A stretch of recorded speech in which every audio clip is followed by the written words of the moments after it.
في الصالة الشرفية بمطار الحسن الأول اغتسلت بالماء الأحمر، داويت قروح الرحلة بجرعة شاي، أتملى بالطلعات البهية للوجوه، لم أر فيها سوى دمي يسكنني منذ القدم، ها هو اليوم يدعوني كي ألتقي بي، أصل رحمي برحمي، يطل عليه من نافذة الأدب، يجد نفسه في ساحة فسيحة أطلق عليها ملتقى عيون الأدب العربي. نزلت هنا ضمن 30 من أمثالي، تجلت في قلبي فكرة أصيلة، هل الذي فرقته الجغرافيا وعوامل الزمان يتآلف الآن في هذا المكان، وبين أحضان هذا الهم، هم الثقافة والعلم. أعددت أوراقي، رتبت في ذهني أفكاري، وعلى عبارات الترحاب الفياضة ودعني المنظمون. خلدت إلى النوم أحلم بنخل باسق وعين سلسبيل ورطب وظلال، تتآلف العناصر في واحة جنوبية تحرسها شرقا الكثبان، وتغني لها من جهة الغرب النسائم والأمواج. كل شيء معد سلفا على درجة كبيرة من الإتقان، البرامج واللقاءات والندوات والزيارات وحتى أوقات التسوق. 21 من ماي بقصر جميل مقابل لساحة بهية قيل إنها أيقونة المدينة ورمزها. هناك بدأت تتوافد الحشود من متتبعين وصحفيين وشخصيات مدنية وعسكرية، ورغم أني لم أكن معنيا بتلك المراسيم إلا أني وجدت نفسي تلقائيا أحيي باحترام ما بدا لي أنه وفد رفيع المستوى.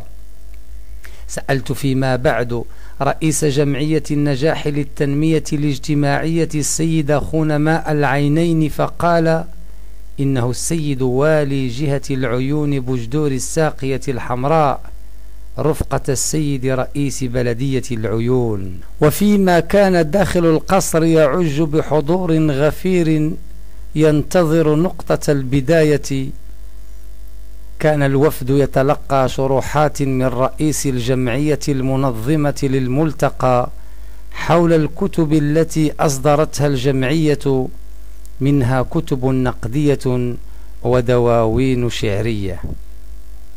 تقدم رجل إلى المنصة أسمر ذو لحية أنيقة، أعلن عن افتتاح أشغال الدورة في كلمة مقتضبة ذيلها بهذا البيت الشعري يؤكد أن الملتقى لم يعد ملكا للجمعية إلا من خلال شرف التنظيم، بل أصبح ملكا للمشاركين، فهم لبنته وعضده وغناه واستمراره.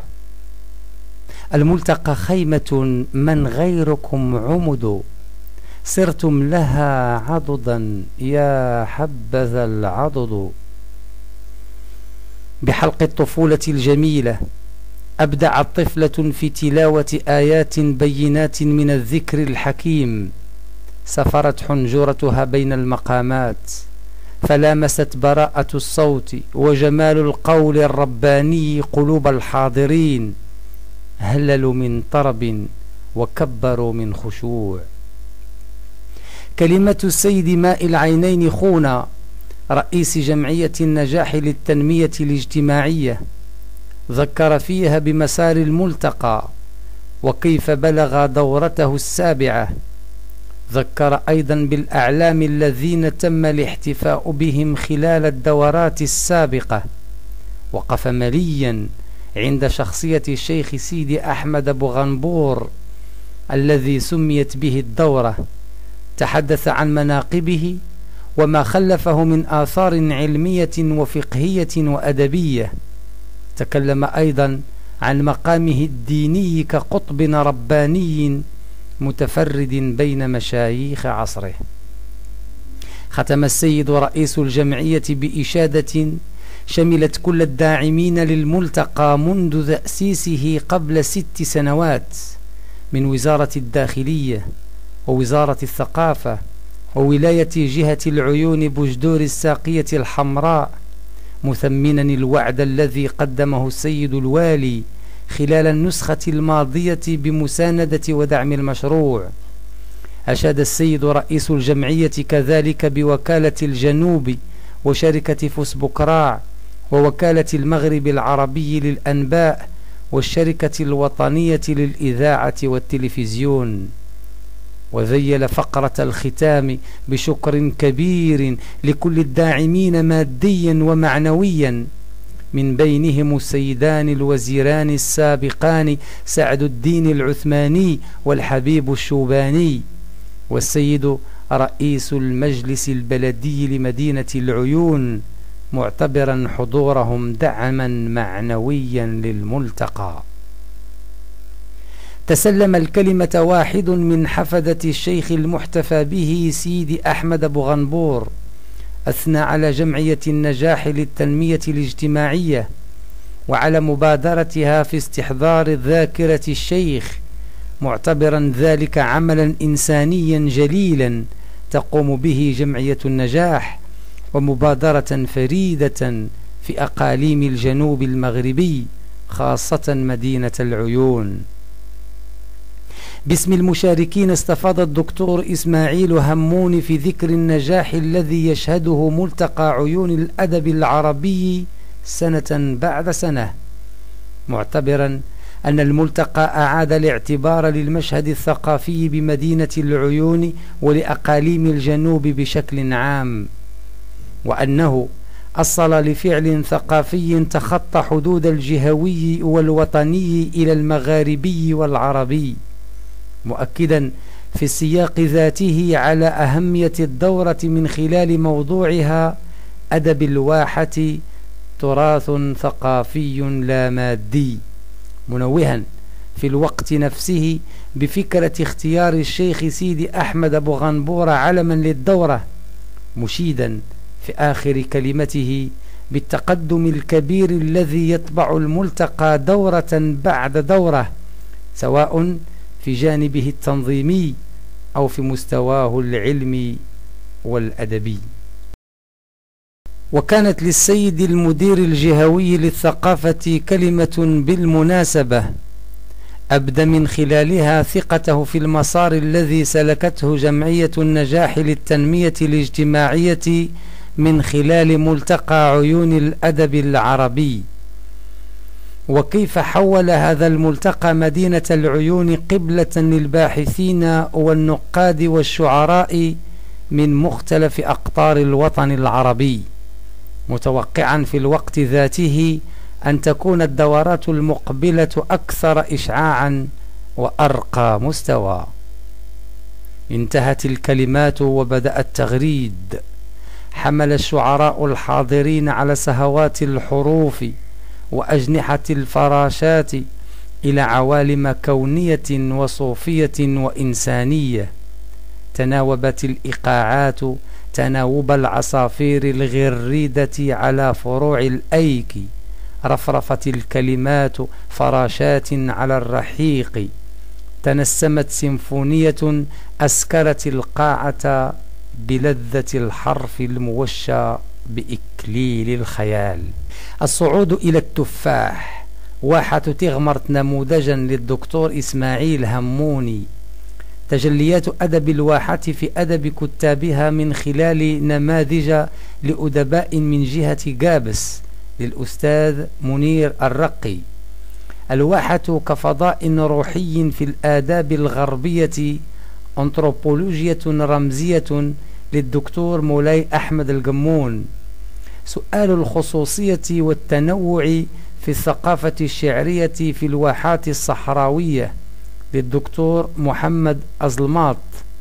التراث والأدب أساس التنمية المستدامة داخل الواحات للأستاذ سيدات بوغنبور. 5 مواضيع ما بين دراسات وأبحاث كانت برنامج الندوة العلمية الأولى التي سيرها الدكتور السوري محمد قرقزان مساء الثاني من ملتقى عيون الأدب العربي. امتدت على مدى 3 ساعات تلتها مناقشة خصبة أجلت الكثير من المفاهيم وناقشت العديد من القضايا وخلفت وراءها أسئلة علمية دقيقة وعميقة هي بمثابة مبحث علمي لكل مهتم ناقد أو دارس أو باحث. كان الختم بالكلمة الشعرية البديعة أحياها شعراء من المغرب والجزائر وتونس والعراق. الحافلة في الانتظار من القصر إلى النزل فرصة لاكتشاف جزء من معالم المدينة. الشوارع أنيقة ومحلات التسوق تنتشر هنا وهناك. تغيب الشمس فتكسو المدينة حلة جديدة، أضواء زاهية تضفي رونقا جذابا، ونسيم المحيط يعبرها عليلا يدغدغ الجوارح وأنت تستمرئ قهوتك على مرأى من العابرين المستمتعين بجمال المساء الربيعي الأخاذ. عدنا إلى قصر المؤتمرات هذا الصباح. في حلق كل واحد منا لذة من رحيق الشاي الصحراوي الأصيل، وفي مفكرتنا أن وجبة علمية دسمة تنتظرنا. الموضوع هو أدب الواحة، لكن التناول يختلف عن سابقتها. تثمين التراث الثقافي اللامادي في المغرب للدكتور محمد الإمام ماء العينين. علاقات العلامة الكبير ماء العينين مع واحة أدرار أواخر القرن 19. اتصالات أدبية وعلمية مزدهرة للدكتور سليمان القرشي. سبل صيانة وتثمين التراث الثقافي بواحات درعة الوسطى للأستاذ عبد الكريم الترزني. الآليات المؤسسة لحماية التراث للأستاذ يحيى شوطة. من شعر الواحة إلى واحة الشعر، قراءة بنيوية في ديوان نخيل بابل للأستاذ المصطفى المعطاوي. تلك جوانب أخرى ترتبط بأدب الواحة باعتباره تراثا ثقافيا لا ماديا. وعلى غرار الندوة العلمية الأولى عرفت هذه نقاشا ساخنا وأفرزت أسئلة علمية حقيقية سيوثقها إلى جانب أشغال الملتقى كتاب النسخة التي تسهر على إعداده خلية التواصل العلمي بجمعية النجاح للتنمية الاجتماعية. لم تنتهي الوجبة، فجلسة المساء ضربت موعدا مع الدراسة والبحث والنقد. ترأسها الأستاذ عبداتي شمسدي، ومواضيعها: زاوية أهل الزريبة، مؤسسوها وأدوارها بالجنوب للدكتورة زهرة فعراس. الزوايا والتصوف في الجنوب المغربي، زاوية الأنصار أهل الزريبة لمؤسسها الولي الصالح الشيخ سيدي أحمد بوغنبور نموذجا للأستاذ مصطفى حاضيه.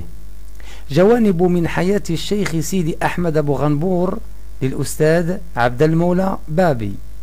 أغاني السمر بواحات أدرار بموريتانيا للدكتور مولود والأيدة الهلال. مظاهر الحياة الاجتماعية لدى المجتمع الحساني للأستاذ أسامة خضراوي. كانت الفترة الصباحية من اليوم الرابع مخصصة لزيارة اللجنة الجهوية لحقوق الإنسان، وقد اتخذت لها صيغة المائدة المستديرة، وخصص لها موضوع الحقوق الثقافية. سير المائدة الأستاذ الحبيب عيديد، فيما تكلف رئيس اللجنة بذكر أهم المنجزات التي حققتها منذ تأسيسها ليفتح بعدها نقاش تناول أهم المنجزات الحقوقية بالصحراء، وخاصة جهة العيون السمارة، كما تم إطلاع الزائرين على آليات الاشتغال وأشكال تدخل اللجنة في المسائل التي تهم الجانب الحقوقي. وإلى جانب ذلك كانت بقصر المؤتمرات مائدة مستديرة ثانية في الانتظار، اختير لتسييرها الدكتور محمد الإمام ماء العينين، وكان الموضوع سبل استثمار التراث الثقافي اللامادي. وقد تمت مناقشة الرشاحة العلمية والأدبية لما دار في الجلسات العلمية السابقة، مما جعل الأجواء ساخنة امتدت إثرها الندوة إلى ما بعد الزوال. وكانت النتيجة أن قدمت المائدة مجموعة من التوصيات والمقترحات العلمية والعملية للحفاظ على هذا التراث باعتباره ملكا للإنسانية وللأجيال القادمة، يحظى الكل بالحق فيه، المؤرخ والأنثروبولوجي والأديب والناقد والباحث والدارس والسائح أيضا. في هذا النزل الجميل، وبينما كنت أستمرئ قهوة الظهيرة وأقلب كتيب البرنامج، راودني شعور بالأسى، مرده أن أيام الحصاد أوشكت على الانتهاء، ففترة المساء موزعة بين تكريم بعض الفعاليات الثقافية المحلية والوطنية والعربية، وبين القراءات الشعرية والأمسية الغنائية. 5 عصرا تنطلق أشغال الأمسية بتكريم الشاعر أبا محمد الرويجل، وقد قدم له السيد خونا ماء العينين رئيس جمعية النجاح للتنمية الاجتماعية المشرفة على تنظيم ملتقى عيون الأدب العربي. تلا ذلك تكريم الدكتور إدريس ناقوري الذي قدم له الدكتور إسماعيل هموني، وبعده تكريم الشاعر الموريتاني أدي ولد آدبة، وقد تكلف الأستاذ سيد أحمد ساريد بتقديم ورقة عنه. قبل الانصراف تليت برقية الولاء مرفوعة إلى عاهل المملكة الملك محمد السادس، متضمنة آيات الولاء والإخلاص والبيعة الشرعية اقتداء بالسلف الصالح، مذيلة بدعاء لجلالته بالنصر والتمكين، وللأسرة الملكية بموفور الصحة والسعادة. حري بالذكر ونحن نوثق في هذا التقرير ما عشناه أن نذكر الأنشطة التي صاحبت فعاليات ملتقى عيون الأدب العربي في نسخته هذه، فبالإضافة إلى الدورة التكوينية التي استفادت منها بعض الجمعيات والتي أطرها الدكتور الخبير خالد قسو، شهدت النسخة توقيع مجموعة من الإصدارات الجديدة، وعلى رأسها 4 كتب من منشورات جمعية النجاح للتنمية الاجتماعية، وهي الشعر وتحولات العصر، أشغال النسخة الأولى من ملتقى عيون الأدب العربي، القصيدة العمودية المغربية، بنية الإيقاع والدلالة، أشغال الدورة الثانية من الملتقى، الصحراء وسوس، العلاقة والامتداد،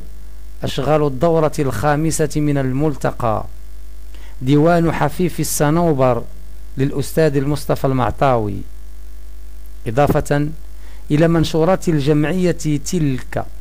أبى مؤلفون آخرون إلا أن يؤثثوا المشهد الثقافي لهذه الدورة بتوقيع إصداراتهم الجديدة: المجتمع الصحراوي ومسألة تدبير الماء بمنطقة بوجدور، قبيلة أولاد تدرارين نموذجا للدكتورة زهرة فعراس، من فم الواد إلى حيدر أباد للأستاذ محمد فاضل ماء العينين، العروض الرقمي للشعر الحساني لمؤلفه الأستاذ محمد مولود الأحمدي. علم وأدب، لقاءات وزيارات، أبحاث ودراسات، قراءات ومناقشات، دورات تكوينية وهدايا وتكريمات، وتوقيع إصدارات، غناء وشعر. الكل كان حاضرا في الدورة السادسة من ملتقى عيون الأدب العربي الذي تنظمه جمعية النجاح للتنمية الاجتماعية. والحاضر غير المعلن عنه هو هذا التنظيم البديع الذي مر كما تم التخطيط له. أما الحاضر الذي تتنسمه دون أن تراه هو ذاك البعد الإنساني الخلاق الذي طبع الدورة، فقد أحب الكل الكل، وشد البعض أزر البعض في إخاء ووداد. تشعر وكأنك بين أحضان أسرتك، تستفيق لتتلقى عبارات الترحيب، تمسي فتتلقى عبارات الترحيب، تحاضر أو تؤرخ للحدث، تناقش أو تسأل، تنشد الشعر أو تتغنى. يبتسم لك الكل ويحييك الكل. فكان الوداع عسيرا جدا. ها هي الطائرة تقلع بك نحو السماء، تشرف من النافذة فتتراءى لك المشاهد والفضاءات، تحضر الذكريات فتشعر أن جزءا منك قد تركته هناك.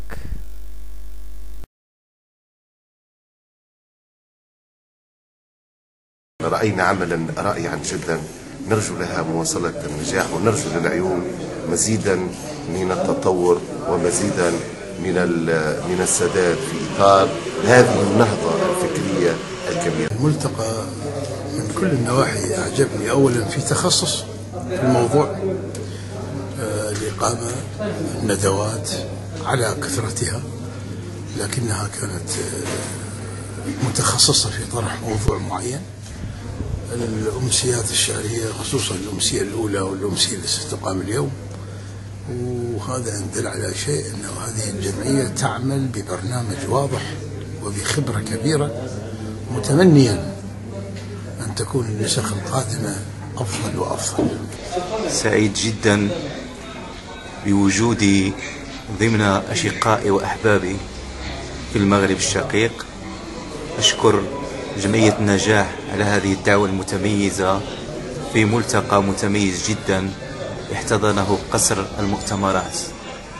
ما أقوله عن هذه الدورة السادسة هو أن الدورة جاءت أكثر تميزا باعتبارها تضم أسماء لامعة، سواء في الجانب الأكاديمي أو الجانب الأدبي، من شعراء وأدباء من مختلف الأقطار العربية، خصوصا من سوريا، العراق، تونس، موريتانيا، الجزائر، لبنان والمغرب الشقيق.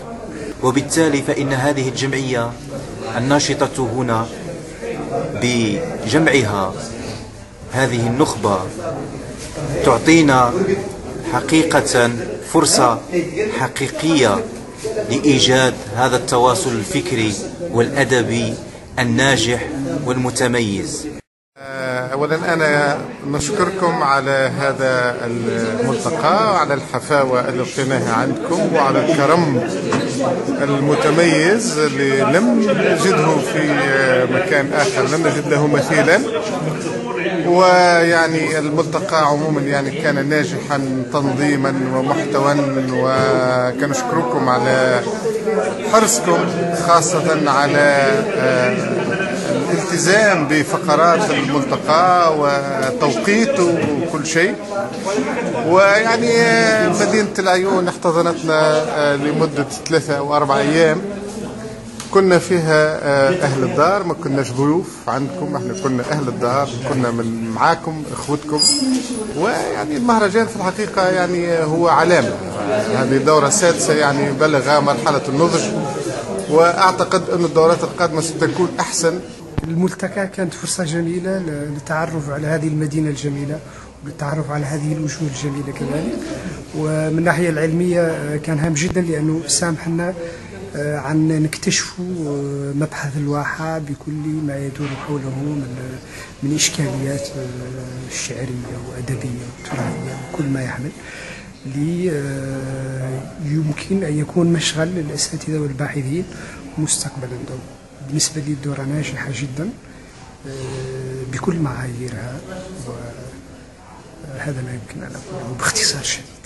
بسم الله الرحمن الرحيم. هذا الملتقى هو فرصة طيبة لمقاربة واحد دقيقة من دقائق الأدب المغربي، هي أدب الواحات، ونجح بشكل باهر في جمع واحد النخبة من المثقفين والأدباء والمهتمين بالشعراء اللي طرحوا بحرقة سؤال خصوصية أدب الواحات وماهية أدب الواحات وتمييزات الجلسات هذا الملتقى بالجدية ديالها وبالالتفاف الجمهور كثيف حولها، وجمهور نوعي اللي تابع الجلسات ديالها اللي تميزات بالدقة في البرنامج، باحترام البرنامج والحضور المكثف. وإذا نجح الملتقى في شيء فهو نجح في طرح سؤال أدب الواحة، ونتمنى الملتقى نجاح دورات لاحقة بعد ما تجاوز مرحلة التأسيس ومرحلة التوطين. وشكرا للقائمين لهذا الملتقى على دعوتهم الكريمة.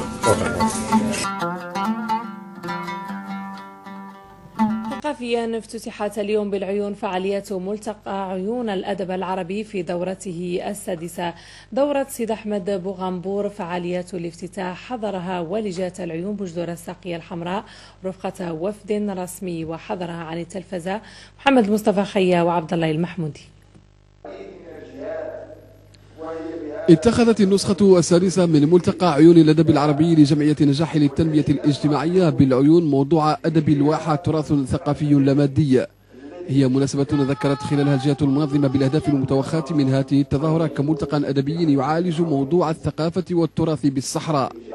قصائد شعرية لشعراء يمثلون عديد دول العالم بالمناسبة صمت مجملها في أهمية هذه التظاهرة الثقافية والأدبية، وبالمقابل تكريم لشخصيات بذلت مجهودات جبارة لإنجاح هذه النسخة، نسخة سيدي أحمد بوغنبور من ملتقى عيون الأدب العربي. تأتي في إطار الاهتمام بأدب الواحات، هذا أولا. ثانيا هناك دائما دأبت الجمعية على تسمية دوراتها برجل من رجالات المنطقة الصالحين الأولياء الأوفياء الأدباء العلماء، وهذه الدورة سميت بدورة الولي الصالح الشيخ سيد أحمد بوغنبور. ثم الملتقى أيضا حضره مجموعة من الدول العربية الشقيقة، تونس،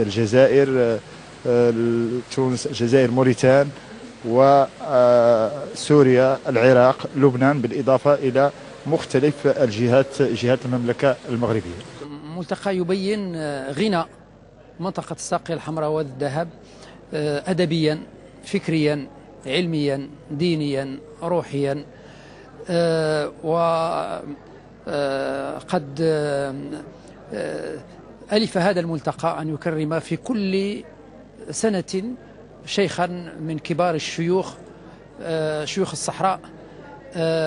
وهذه السنة الاسم هذه الدورة هو دورة سيدي أحمد بوغنبور، مما يعني تكريم هذا الشيخ وتكريم أسرته وعائلته وما قدمه للصحراء، للمغرب، للأدب العربي عموما من إرث غني جدا مستمر.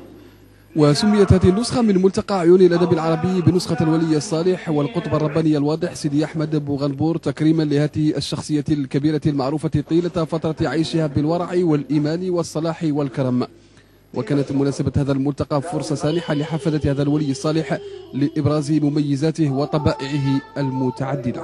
الاسم كذلك له دلالة كبيرة، نظرا لأن القطب سيد أحمد بوغنبور أدى أمانته في عهده منذ 4 قرون، بايع السلاطين العلويين وكان علما من أعلام الصحراء، وكان له علاقة وطيدة بالملوك العلويين آنذاك، وترك أبناء في المنطقة، وهو مفخر أكيد لأن هذا الملتقى يجب أن يحظى بكل الاهتمام في الأقاليم الجنوبية وفي أقاليم الشمال. نفتخر به ونثمنه ونشكر الجمعية ونشكر السلطات التي سهرت على هذا العمل الجبار، ونتمنى أن يستمر إن شاء الله في حلة جديدة ويحمل اسم أقطاب أخرى للأقاليم الجنوبية. اسم حفظة الولي الصالح سيدي أحمد بوغنبور، نشكر الجمعية لتنظيم هذا الملتقى من هذا الولي الصالح اللي عاش في القرن السابع عشر، واللي عاشر السلطان مولاي اسماعيل مولاي عبد الله، واللي يعني كان حصل على ظهائر احترام وتقدير منهم، وكان عاشر مجموعة من الصلاح وولياء القبائل الصحراوية في تلك الفترة. هذا فرحانين به تبارك الله، زين عندنا والله اللي زين عندنا اللي عدل، وجاته الناس كامله كل بلد، جات من 7 دول تقريبا، وذي هي مكرمتنا احنا ومكرمه جدنا، وهذا نهار ما يقدر يعوض به الزين. كل سنة تلجأ عبرها جمعية النجاح للتنمية الاجتماعية بالعيون لتسمية نسخها من ملتقى عيون الأدب العربي على شخصية من شخصيات الصحراء الكبار. نسخة هذه السنة ستستمر على مدى 3 أيام، ومن المرتقب أن تعرف تنظيم موائد مستديرة وندوات علمية ودورات تكوينية، إلى جانب توقيع إصدارات جديدة وتنظيم سهرة غنائية وشعرية. غسل المحيط عيونها وحاطها بسلاسل من فضة بيضاء، والشمس تشرق كي تقبل خدها وتذوق